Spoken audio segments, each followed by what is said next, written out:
जय श्री कृष्णा, जय मदन गोपाल। कुंती जी द्वारा भगवान श्री नारायण की स्तुति। आइए हम सब मिलकर इस स्तुति का पाठ करते हैं, गान करते हैं। हे प्रभु, आप सभी जीवों के बाहर और भीतर एक रस रूप से स्थित हैं, फिर भी इंद्रियों और वृत्तियों से देखे नहीं जाते, क्योंकि आप प्रकृति से परे आदि पुरुष परमेश्वर हैं। मैं आपको बारंबार नमस्कार करती हूँ, प्रणाम करती हूँ। इंद्रियों से जो कुछ जाना जाता है उसकी तह से आप ही विद्यमान रहते हैं और अपनी ही माया के पर्दे से अपने को ढके रहते हैं। मैं अबोध नारी, आप अविनाशी पुरुषोत्तम को भला कैसे जान सकती हूँ। हे लीलाधार, जैसे मूढ़ लोग दूसरा भेष धारण किए हुए नट को प्रत्यक्ष देखकर भी नहीं पहचान सकते, वैसे ही आप दिखते हुए भी नहीं दिखते। आप शुद्ध हृदय वाले विचारशील जीवन मुक्त परम हंसों के हृदय में अपनी प्रेममयी भक्ति का सृजन करने के लिए अवतरण हुए हैं। फिर हम अल्प बुद्धि स्त्रियां आपको कैसे पहचान सकती हैं। आप श्री कृष्ण वासुदेव देवकी नंदन नंद गोप के लाडले लाल गोविंद को हमारा बारंबार नमस्कार है, नमस्कार है। जिनकी नाभि से ब्रह्मा का जन्म स्थान कमल प्रकट हुआ है, जो सुंदर कमलों की माला धारण करते हैं, और जिनके नेत्र कमल के समान विशाल और कोमल हैं, जिनके चरण कमलों में कमल का चिन्ह है, ऐसे श्री कृष्ण को मेरा बारंबार नमस्कार है। ऋषिकेश, जैसे आपने दुष्ट हंस कंस के द्वारा कैद की हुई चिरकाल से शोकग्रस्त देवकी की रक्षा की थी, वैसे ही आपने मेरे भी पुत्रों के साथ बार बार विपत्तियों से रक्षा की है। हे प्रभु, आप हमारे स्वामी हैं, आप सर्वशक्तिमान हैं। श्री कृष्ण, कहाँ तक गिनाऊं, विष से लाक्षागृह की भयानक आग से, हिडम्ब आदि राक्षसों की दृष्टि से, दुष्टों की दूत सभा से, वनवास की विपत्तियों से और अनेक बार के युद्धों में अनेक महारथियों के शस्त्रास्त्रों से, और अभी अभी इस अश्वत्थामा के ब्रह्मास्त्र से भी आपने ही हमारी रक्षा की है। विपदः सन्तु नः शश्वतत्र तत्र जगत गुरु, भवतो दर्शनम यसत् स्यात् पुनर्भवत् दर्शनम। हे जगत गुरु, हमारे जीवन में सर्वदा पग पग पर विपत्तियां आती रहें, क्योंकि विपत्तियों में ही निश्चित रूप से आपके दर्शन हुआ करते हैं, और आपके दर्शन हो जाने पर फिर जन्म मृत्यु के चक्र में नहीं आना पड़ता। जैसे उच्च कुल में जन्म, ऐश्वर्य, विद्या और संपत्ति के कारण जिसका घमंड बढ़ रहा है, वह मनुष्य तो आपका नाम भी नहीं ले सकता, क्योंकि आप तो उन लोगों को दर्शन देते हैं जो अकिंचन है, जो आप निर्धनों के परम धन है। माया का परपंच आपका स्पर्श भी नहीं कर सकता। आप अपने आप में ही विहार करने वाले और परम शांत स्वरूप हैं। आप ही केवल्य मोक्ष के अधिपति हैं। मैं आपको समझती हूँ और बारंबार नमस्कार करती हूँ। संसार के समस्त पदार्थ और प्राणी आपस में टकराकर विषमता के कारण परस्पर पदार्थ विरुद्ध हो रहे हैं, परंतु आप सब में समान रूप से विचर रहे हैं। हे भगवान, आप जब मनुष्यों जैसी लीला करते हैं, तब आप क्या करना चाहते हैं यह कोई नहीं जानता। आपका कभी कोई ना प्रिय है और ना अप्रिय है। आपके संबंध में लोगों की बुद्धि ही विषम हुआ करती है।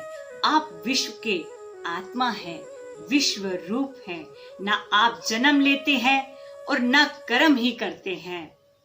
फिर भी पशु, पक्षी, मनुष्य, ऋषि, जलचर आदि में आप जन्म लेते हैं और उन योनियों के अनुरूप दिव्य कर्म भी करते हैं।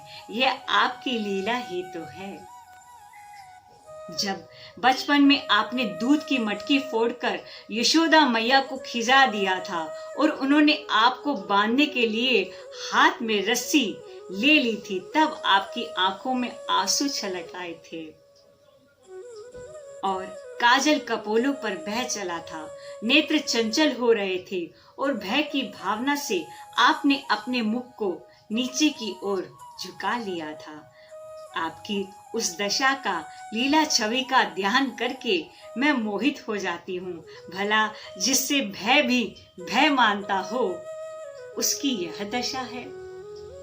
आपने अजन्मा होकर भी जन्म क्यों लिया, इसका कारण बतलाते हुए कोई महापुरुष यूं कहते हैं कि जैसे मल्याचल की कीर्ति का विस्तार करने के लिए उसमें चंदन प्रकट होता है, वैसे ही अपने प्रिय भक्त पुण्य श्लोक राजा यदु की कीर्ति का विस्तार करने के लिए ही आपने उनके वंश में अवतार ग्रहण किया।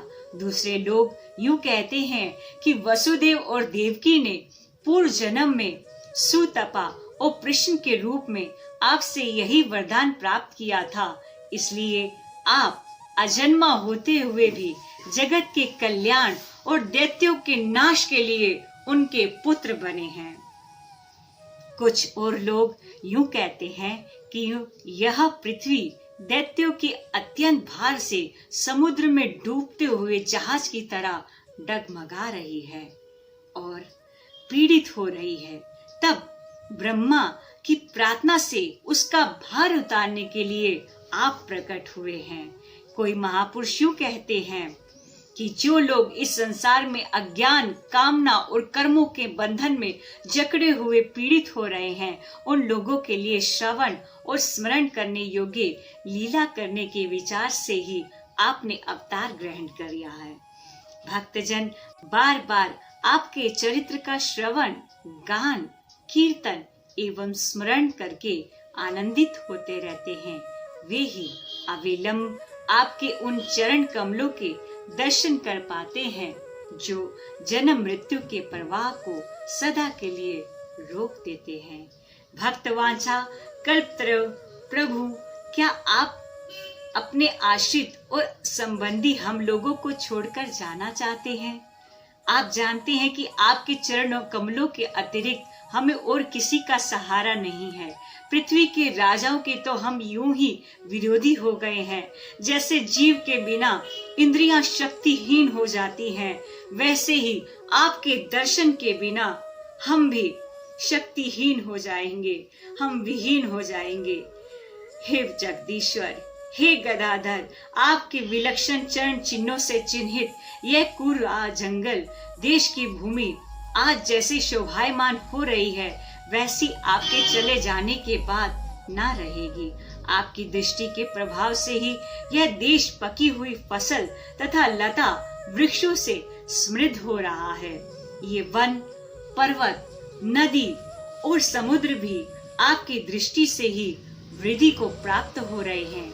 आप ही विश्व के स्वामी हैं, विश्व के आत्मा हैं और विश्व स्वरूप हैं।